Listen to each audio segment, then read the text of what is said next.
दोस्तों ये कहानी करीब करीब 8 या 10 साल पहले की है, जब मैं एक ऐसे भयानक चक्र में फंस गया था जिसे बचकर निकलना मेरे लिए मौत को छूकर आने के बराबर था। दोस्तों मेरा नाम राजीव पारिक है। बचपन से लेकर जवानी तक कभी पिताजी की नौकरी के चलते तो कभी खुद की पढ़ाई के चलते मेरा पूरा परिवार भारत के अलग अलग राज्यों में स्थानांतरित होता रहता था। अब कुछ 18 से 20 साल से हम लोग जयपुर में बस चुके हैं। दोस्तों ये कहानी मेरे साथ जयपुर से दूर एक गांव के रेलवे स्टेशन पर हुई थी। मैं उस गांव में अपने एक मित्र की शादी समारोह में शामिल होने गया था। तो आइए मेरे साथ हुई इस घटना को जरा विस्तार से आपको बताता हूँ। हल्की हल्की सर्द हवाओं के बीच मैं जल्दी जल्दी चलता हुआ बार बार घड़ी को देख रहा था। जैसा कि मुझे प्रद्युमन ने बताया था कि थोड़ी ही देर में बाजार बंद होने वाला है और मुझे बाजार बंद होने के बाद रेलवे स्टेशन जाने का कोई साधन भी नहीं मिलने वाला था। बहरहाल कुछ दूर और चलने के बाद मुझे एक ऑटो मिल ही गया और मैं उस ऑटो वाले के पास जाकर बोला, अरे भैया रेलवे स्टेशन चलोगे? मुझे जयपुर की ट्रेन पकड़नी है। मेरी बात सुनकर ऑटो ड्राइवर ने मुझे ऊपर से नीचे तक निहारा और फिर एक अजीब से लहजे में बोलने लगा, अरे भैया इतनी जल्दी चढ़ा ली क्या? अभी तो इतना वक्त भी नहीं हुआ है। रात के वक्त रेलवे स्टेशन जाने के बाद होश हवास में रहने वाला इंसान तो बिल्कुल भी नहीं करेगा। मैं कहीं नहीं जाने वाला, कोई और ऑटो देख लो और मुझे बख्श दो भगवान के लिए। उस ऑटो वाले की बात सुनकर मैं उसे समझाते हुए और अपनी परेशानी जाहिर करते बोला, अरे भैया मेरा रेलवे स्टेशन पहुंचना बहुत ज़्यादा ज़रूरी है। मैं यहाँ का रहने वाला भी नहीं हूँ। यहाँ अपने दोस्त की शादी में आया हुआ था और कल सवेरे मेरी बहुत ही ज़रूरी मीटिंग भी है, इसलिए मेरा ट्रेन पकड़ना बहुत ही ज़्यादा ज़रूरी है और अभी यहाँ कोई दूसरा साधन भी मुझे नज़र नहीं आ रहा है। देखिए चाहे आप मुझसे दुगने पैसे ले लीजिए मगर मुझे रेलवे स्टेशन तक पहुँचा दें। कुछ देर सोचने के बाद उस ऑटो ड्राइवर ने बोला, देख भाई मैं तुझे स्टेशन तक तो छोड़ दूंगा मगर मेरी भी शर्तें हैं। स्टेशन तक के 100 रुपये लूँगा और स्टेशन के गेट तक बिल्कुल नहीं जाऊँगा, पर मुझे कैसे भी करके अगली सुबह जयपुर पहुंचना था। अतः बातचीत पूरी कर मैं ऑटो में बैठ गया और थोड़ी देर में स्टेशन भी आ गया। ऑटो ड्राइवर को भाड़ा देकर मैं जैसे ही आगे बढ़ा तो पीछे से आती हुई एक आवाज़ ने मेरा ध्यान अपनी तरफ खींच लिया। ये आवाज़ उसी ऑटो ड्राइवर की थी और जब मैं पीछे पलटा और बोला, हाँ भैया जी क्या बात है, बोलिए। इतना सुनकर ऑटो ड्राइवर मेरे पास आ गया और मुझे सलाह देते हुए बोला, भैया आप यहाँ पर नए हो, आपको इस रेलवे स्टेशन की सच्चाई नहीं मालूम। मेरी मानो तो कोई और साधन तलाश कर लो। ये स्टेशन एक भूतिया स्टेशन है और अगर फिर भी आपको जाना ही है तो कुछ बातें दिमाग में बैठा लो, जैसा कि अंधेरे में बिल्कुल मत बैठना और आवाज़ सुनाई देने पर बिल्कुल भी किसी तरह की प्रक्रिया मत देना। अगर कोई दिखाई दे तो फ़ौरन ही अपनी नज़र नीचे कर लेना। और हाँ, आखिरी और सबसे ज़रूरी बात, ट्रेन का अनाउंसमेंट होने पर ट्रेन में मत चढ़ना और अपनी ट्रेन का नंबर ठीक से देख कर ही बैठना। और ये लो मेरा फ़ोन नंबर है, अगर रात में कभी भी किसी तरह की दिक्कत में फंस जाओ तो मुझे तुरंत ही फ़ोन लगा देना। ऑटो ड्राइवर की सभी बातों को सुनकर मैं आगे बढ़ गया। स्टेशन में दाखिल होते हुए मैंने खुद से बोला, पता नहीं शायद वो ऑटो ड्राइवर ही नशे में होगा। प्रद्युमन ने तो कभी मुझे ऐसा बताया नहीं कि ऐसा भी कुछ होता है इस जगह पर। खैर मुझे क्या। इतना बोलते मैं स्टेशन के गेट से होता हुआ प्लेटफार्म पर पहुंचा। अभी रात के करीब 9 बज रहे थे और रेलवे स्टेशन लगभग सुनसान हो चुका था। वहां पर सिर्फ एक स्टेशन मास्टर, एक चाय बेचने वाला और एक झाड़ू लगाने वाले ही मौजूद थे। अंधेर में इकलौते जलते खंभे के नीचे जाकर मैं बैठ गया और अपनी ट्रेन के आने का इंतज़ार करने लगा। धीरे धीरे जो 2 से 3 लोग मुझे स्टेशन पर दिखाई पड़ रहे थे अब वो भी गायब होते चले गए और मेरे पास भी करने को अब कुछ भी नहीं था। सर्दियाँ अपनी चरम पर थी और तेज चलती उन हवाओं के बीच ठिठुरते हुए मैंने अपनी जेब से फ़ोन बाहर निकाला और तभी मेरे फ़ोन पर एक मैसेज आया जिसे देखकर मैं निराशा से भर गया। दरअसल भारतीय रेलवे की तरफ से आए उस मैसेज में लिखा था, कोहरे के कारण गाड़ी संख्या 90081 अपने निर्धारित समय से 3 घंटे की देरी से चल रही है। अभी मैंने इतना ही देखा था कि अब मेरी निराशा अपने चरम पर पहुंच चुकी थी। मैं परेशान होते प्लेटफार्म पर एक ओर से दूसरी ओर चल रहा था, पर हैरान की बात तो ये थी कि पूरे प्लेटफार्म पर सिर्फ एक ही जगह पर लाइट थी। ठंड और सुनसान अंधेरी रात वहां के माहौल में अलग ही खौफ पैदा कर रही थी। साए साए बहती सर्द हवा के बीच मैं करीब आधा किलोमीटर लंबे स्टेशन पर अकेला ही बैठा हुआ था। सर्दियां होती भी कुछ ऐसी ही हैं। अकेलेपन को दूर करने के लिए मैंने फिर से अपना फ़ोन निकाला और सोचा किसी को कॉल कर देता हूँ, मगर सिग्नल बिल्कुल भी नहीं आ रहे थे। रात के भी अब करीब 12 बजने को थे। तो मैंने वक्त को देखते हुए सोचा, अभी भी ट्रेन के आने में 2.5 घंटा बाकी है। ठंड में एक जगह पर बैठना मुझे अब मुनासिब नहीं लग रहा था। तो मैं अपने फ़ोन में पुराने गाने चलाकर स्टेशन मास्टर के पास जाकर बैठने का फैसला किया। सुनसान अंधेरे में प्लेटफार्म पर चलते चलते मैं कुछ ही देर के अंदर स्टेशन मास्टर के केबिन के सामने जा खड़ा हुआ। लेकिन जो मैंने वहाँ पर देखा वो मेरी समझ से परे था।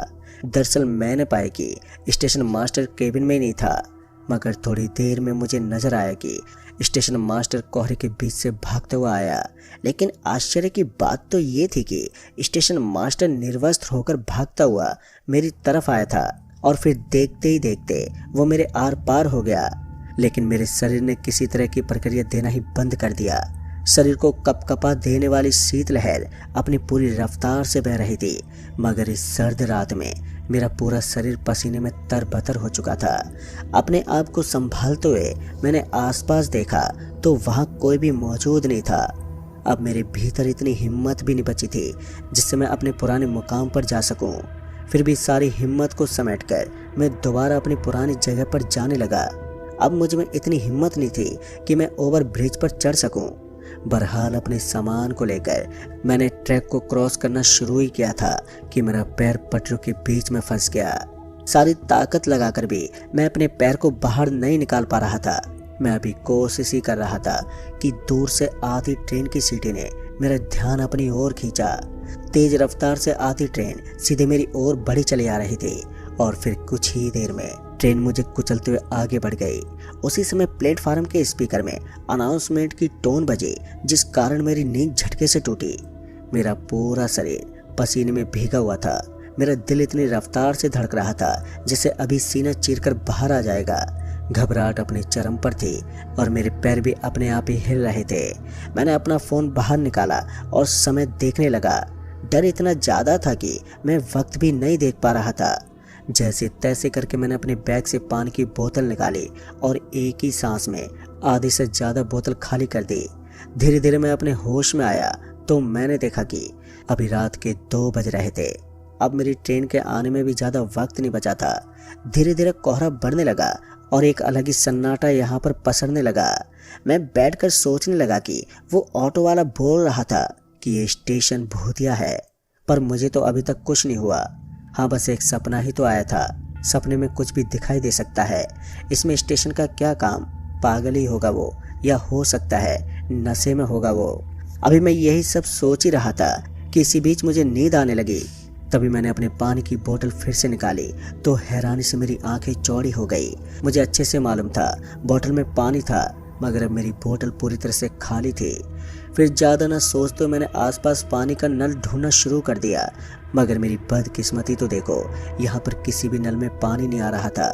अब बस एक आखिरी चारा था, क्योंकि मुझे वहाँ पर ट्रेन में पानी भरने वाले नल ही नजर आ रहे थे, पर पटरी पार करने की हिम्मत अब मुझ में नहीं थी। अपनी जगह पर बैठे मैं बस ट्रेन के आने का ही इंतजार कर रहा था कि तभी अचानक से एक एक करके वहाँ के नलों से पानी गिरना शुरू हो गया। अब मेरा दिमाग पूरी तरह से असमंजस में जा चुका था। बिना वॉल लीवर के अपने आप ही उन नलों से अपने आप पानी बहना नामुमकिन था। मैं इस बात को समझने की कोशिश तो कर रहा था कि तभी मेरे पीछे से उसी ऑटो वाले की आवाज़ आई। अरे भाई, तुम गए नहीं अभी तक? बताया तो था तुम्हें यहाँ कोई ट्रेन नहीं आएगी। वहीं चले जाओ जहाँ से आए हो तुम। अपनी मौत के जिम्मेदार मत बनो। अगर मरने का इतना ही शौक है तो रहो यहीं पर। और फिर हंसते वो आवाज़ जैसे अचानक से प्रकट हुई थी और उसी तरह से वो गायब भी हो गई। मेरा दिल मुझे चीख चीख कर बोल रहा था कि जितनी जल्दी हो सके यहाँ से भाग जाऊं, मगर मजबूरी के आगे किसी की कहाँ चली है। फिर थोड़ी देर में ट्रेन का भी सायरन बज गया। मैं खुशी खुशी ट्रेन के इंतजार में खड़ा हो गया। घने कोहरे के बीच मुझे कहीं भी लाइट नजर नहीं आ रही थी। बस आती उस आवाज़ के भरोसे मैं दोनों तरफ अपना सिर घुमाकर ये अनुमान लगाने की कोशिश कर रहा था कि ट्रेन किस तरफ से आ रही है। जैसे जैसे आवाज़ मेरे नज़दीक आने लगी तो मुझे एक धुंधली सी परछाई मेरी ओर भागती हुई दिखी, पर वो कोई और नहीं बल्कि वही ऑटो वाला था जिसने मुझे यहाँ पर लाकर छोड़ा था। उसने अपने हाथ में एक कुल्हाड़ी पकड़ रखी थी जिससे ताजे खून की बूंदें टपक टपक कर नीचे गिर रही थी। ऑटो वाले को अपनी ओर इस अवस्था में भागते हुए देख मैं अपने सामान को वहीं छोड़ अपनी जान बचाकर भागना शुरू किया। फिर थोड़ी देर में मुझे अंदाजा हो गया कि यहाँ कोई ट्रेन नहीं आई है और ये सायरन की आवाज़ भी वही ऑटो वाला ही निकाल रहा था। ऊबड़ खाबड़ पटरियों पर इधर से उधर पैर मारता मैं अपनी जान की भीख मांगता हुआ वहां से भागे जा रहा था। और उसी समय मैंने अपने जीवन की सबसे बड़ी गलती कर दी। मैंने पीछे पलट कर देखा, जिस वजह से मैं लड़खड़ा कर नीचे गिर पड़ा। जो ऑटो वाला कुछ ही पल पहले मुझे सामान्य नजर आ रहा था, अब उसका चेहरा इतना भयानक हो गया जिसकी कल्पना करना भी मेरे लिए बहुत ही मुश्किल था। लाल सुर्ख आंखें, कटा फटा शरीर और चेहरे पर लटकता हुआ आधा टूटा सा जबड़ा, हर तरफ से खून के फव्वारे बरस रहे थे। उसकी इस हालत को देखकर मैं चीख चीख कर रोने लगा और मुझे बख्श देने की गुहार लगाने लगा, पर शायद यही मेरा अंत तय था। मुझे गिरा हुआ देखकर वो मेरे चेहरे के पास आया और मैं बेहोशी के आगोश में समा गया। पर मुझे जो आखिरी शब्द याद थे वो उसी ऑटो वाले के शब्द थे। अजीब सी आवाज़ में उसने कहा था, तुम लोगों को कितना भी समझा दिया जाए, ये जगह अब हमारी है, मगर तुम जानवर से भी बदतर हो। अब अपने किए का अंजाम भुगतो। मेरी आंख खुली तो मैंने खुद को फिर से पटरी पर पाया, मगर इस बार मुझे लेटाया गया था। मुझे कुछ देर से ट्रेन का सायरन सुनाई दे रहा था। उसी के साथ साथ पटरियां भी कंपन का एहसास करा रही थी। अब मुझे पूरी तरह से ये समझ में आ गया कि इस बार सच में ट्रेन आ रही है। पर हैरान की बात तो ये थी कि मैं अपने हाथ और पैरों को उठा नहीं पा रहा था। अपने सिर को ऊपर कर मैंने हालातों की गंभीरता को समझने की कोशिश की तो मालूम हुआ कि मेरे दोनों हाथ और पैर काट दिए गए थे। मेरे पास बचने का कोई तरीका ही नहीं था। अगर किसी तरह मैं ट्रेन के नीचे कुचले जाने से बच भी जाता तो खून मेरे अंदर इतना कम बचा हुआ था जो किसी भी पल मेरी जान ले सकता था। आखिर हार कर मैं अपने परिवार को याद करके रोने लगा और थोड़ी देर में ट्रेन मुझे कुचलते हुए आगे बढ़ गई। जैसे ट्रेन मेरे शरीर से गुजरी कि मेरी आंख दोबारा से खुल गई। ये भी मेरा सपना था, मगर मुझे समझते देर नहीं लगी कि मैं एक छलावे में फंस चुका हूँ। तभी मैंने अपना सामान संभाला और ट्रेन का इंतजार करने लगा।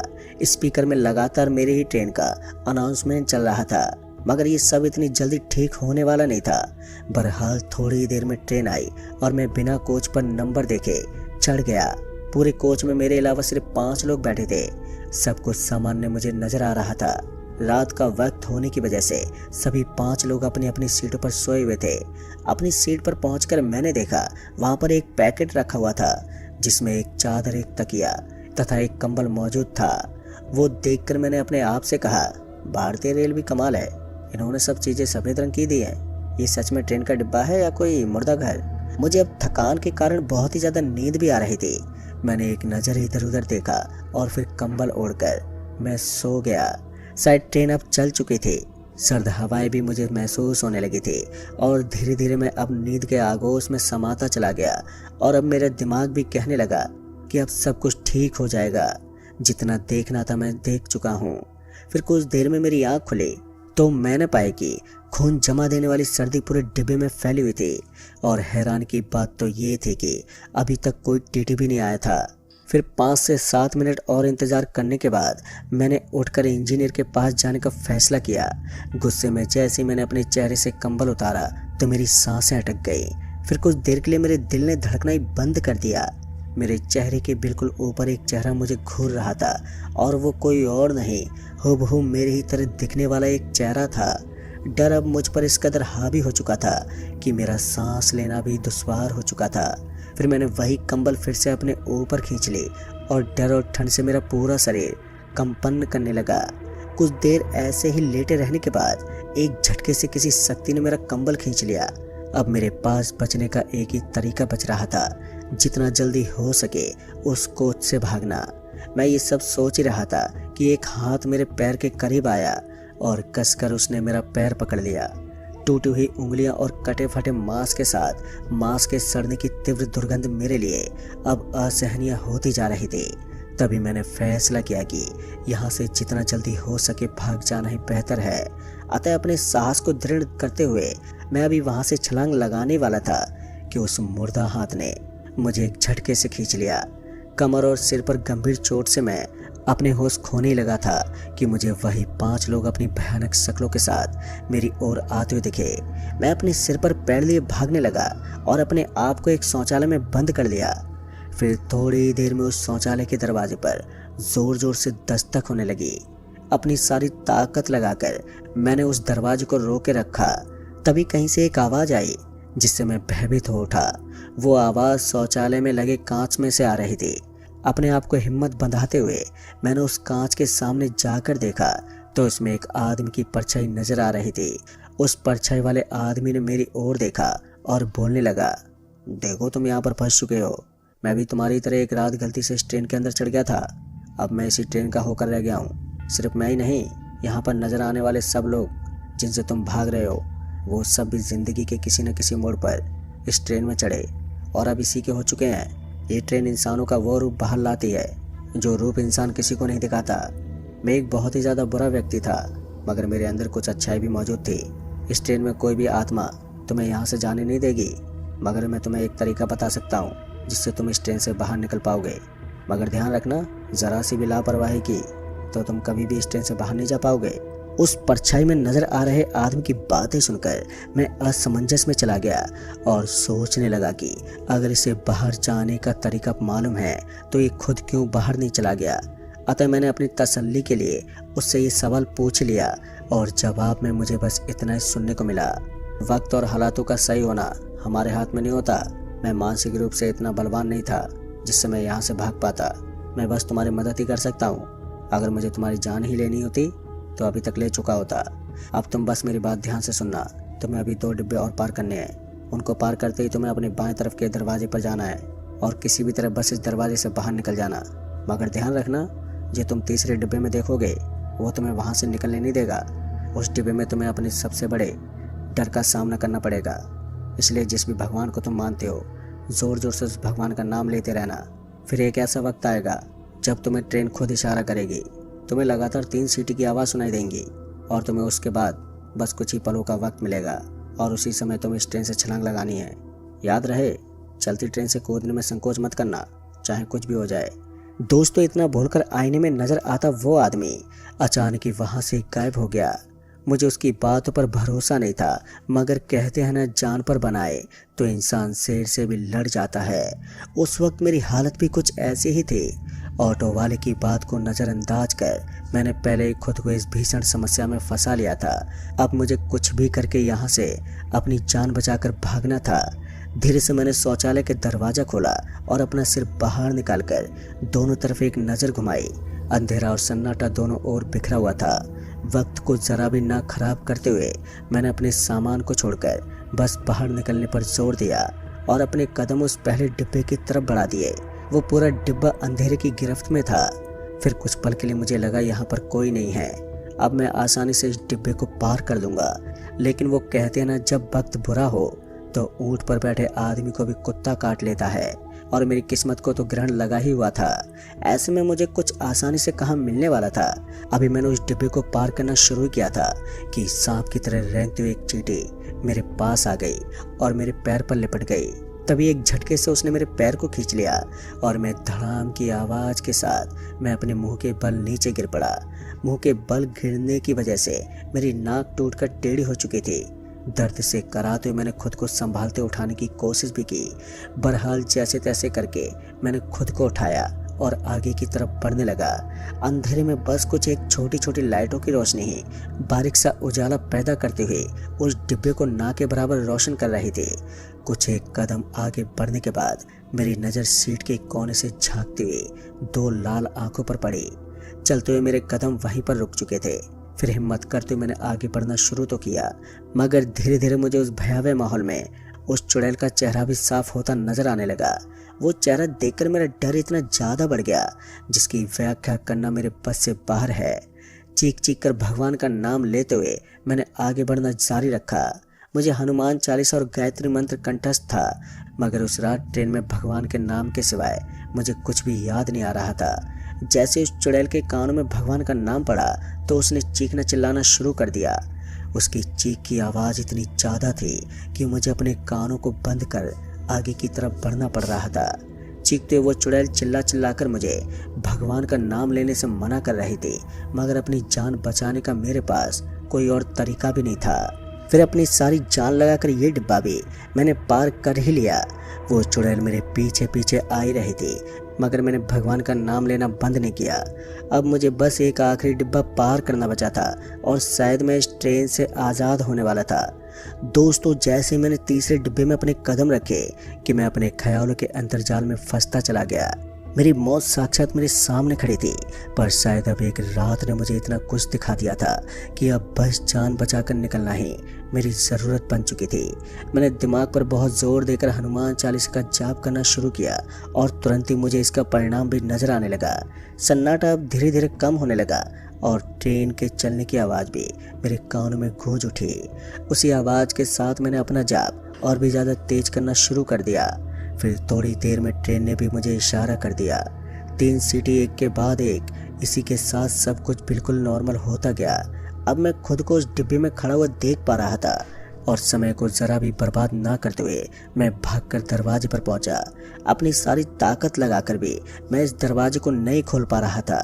समय बहते पानी की तरह निकलता जा रहा था और मुझ में इतनी शक्ति नहीं बची थी कि मैं उस दरवाजे को खोल पाता। अतः मैंने उस दरवाजे की छोटी सी खिड़की को खोलने की कोशिश की। कई प्रयासों के बाद आखिर मुझे सफलता मिल ही गई। चलती ट्रेन से जैसे ही मैं बाहर कूदने वाला था कि वहां पर मौजूद लोगों ने मेरे पैर पकड़ लिए। अब मेरा आधा शरीर ट्रेन के बाहर और आधा उसके भीतर था।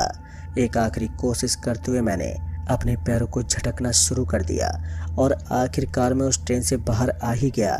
मगर मेरी सारी खुशी एक ही पल में ख़त्म हो गई, क्योंकि मैंने खुद को दोबारा से उस स्टेशन पर गिरा हुआ पाया। इतना कुछ देखने के बाद अब मेरा शरीर दर्द से टूट रहा था। कुछ समझ न आने पर मैंने उसी ऑटो ड्राइवर को फ़ोन करना उचित समझा। मैं खुशकिस्मत था कि रात के 3:30 बजे भी उसने मेरा फ़ोन उठा लिया और वो एक ही बार में मुझे पहचान गया। मैंने रोते अपने साथ घटी सारी घटना उसे सुनाई। इसके पश्चात उसने मुझे वहाँ से बाहर आने का रास्ता बताना शुरू किया। दरअसल उस आदमी ने बताया कि तुम ट्रेन के बाहर तो आ गए हो, मगर ये ट्रेन अभी भी तुम्हारे खून की प्यासी है। कई कोशिश करने के बाद भी तुम उस ट्रेन से बाहर निकल नहीं सकोगे। अगर तुमसे एक भी गलती हुई, सबसे पहले वो रास्ता खोजना शुरू करो जहाँ से तुम अंदर आए थे। मुमकिन है तुम्हें वो रास्ता नजर ही ना आए। उसके बाद तुम्हें वेटिंग रूम से होते हुए शौचालय में जाकर देखना होगा कि वहाँ का रोशनदान खुला है या नहीं। अगर वहाँ का रोशनदान बंद मिले तो स्टेशन मास्टर के केबिन के पीछे एक छोटी दीवार है और तुम्हें वहाँ से कूदकर स्टेशन से बाहर आना पड़ेगा। मैं तुम्हें वहीं बाहर मिल जाऊँगा। बस एक बार तुम स्टेशन से बाहर निकलने में कामयाब हो जाओ और उसके बाद तुम्हारी जान बच जाएगी। मगर उस स्टेशन की आत्माएं इतनी आसानी से तुम्हें बाहर निकलने नहीं देंगी। तुम्हारे पास समय बहुत ही ज़्यादा कम है। 4 बजने से पहले पहले अगर तुम स्टेशन से बाहर निकलने में कामयाब नहीं हुए तो मैं भी तुम्हारी कोई मदद नहीं कर सकूंगा। आखिरी और सबसे ज़रूरी बात यह है कि गलती से भी अपना पैर पटरियों पर मत रख देना। एक ओर से दूसरी ओर जाने के लिए मजबूरन तुम्हें पुल का प्रयोग करना ही होगा। अब समय को बर्बाद मत करो और हनुमान चालीसा पढ़ते हुए वहाँ से निकलने की कोशिश करो। भगवान पर भरोसा रखना, वो कभी भी अपने बच्चों को बुरे समय में अकेला नहीं छोड़ते। दोस्तों, इतना बोलकर ऑटो ड्राइवर ने फ़ोन काट दिया। सच कहूँ तो मेरा शरीर एक कदम बढ़ने को तैयार भी नहीं था। बहरहाल मैंने हिम्मत कर अपने कदम बढ़ाने शुरू किए और धीरे धीरे करके जैसे तैसे मैं पुल पर चढ़ ही गया। मगर उतरने के लिए वहाँ जो सीढ़ियाँ अभी तक ठीक ठाक नज़र आ रही थी, अब वो आधे से ज़्यादा टूटी हुई नज़र आ रही थी। मेरे पास अब उस जगह से कूदने के अलावा कोई रास्ता भी नहीं था। ठीक से तो अभी याद नहीं है, पर शायद 12 या 15 फीट की ऊंचाई रही होगी।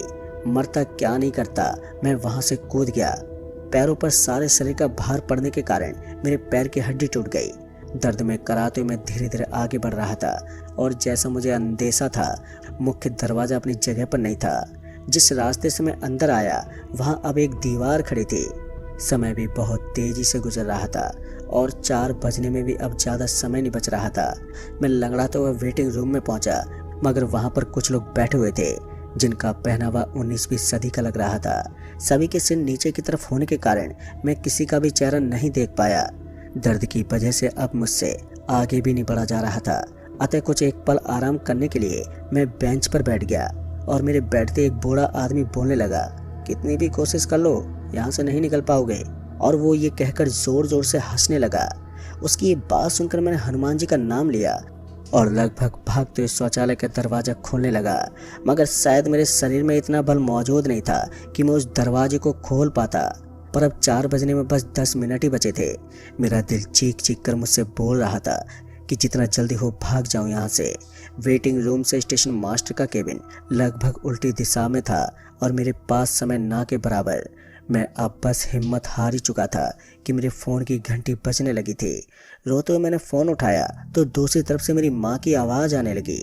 अपने साथ घटी सारी घटनाओं को मैंने एक ही सांस में बता दिया।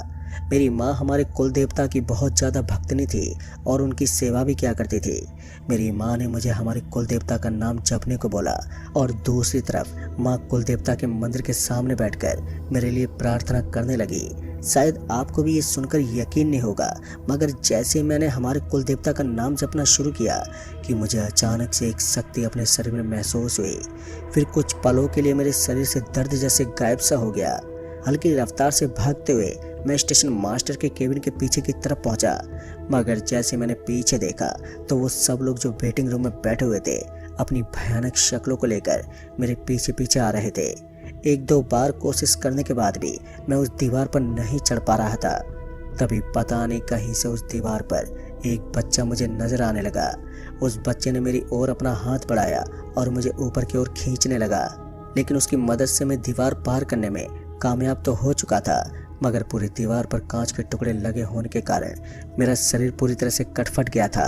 अधिक मात्रा में खून बह जाने की वजह से मेरी आंखों के आगे अंधेरा छाने लगा।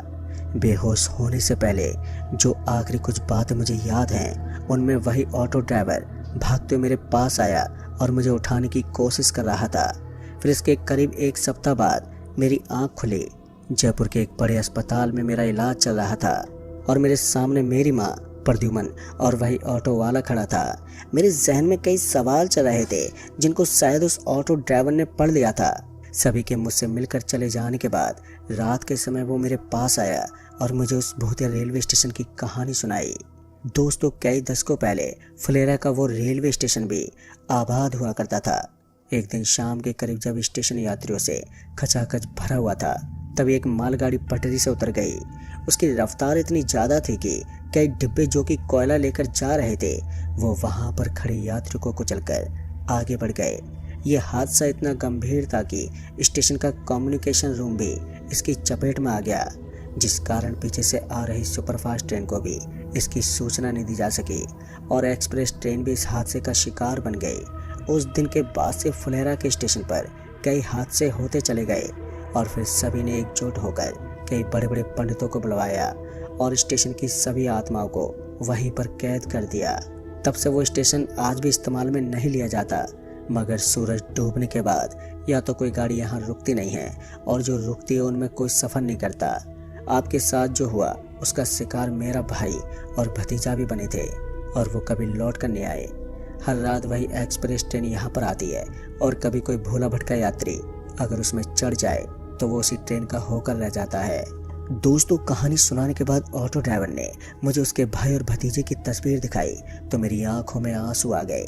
कांच के प्रतिबिंब वाला व्यक्ति और वो बच्चा जिसने मेरी मदद की थी, वो दोनों इसी ऑटो ड्राइवर के भाई और भतीजे थे।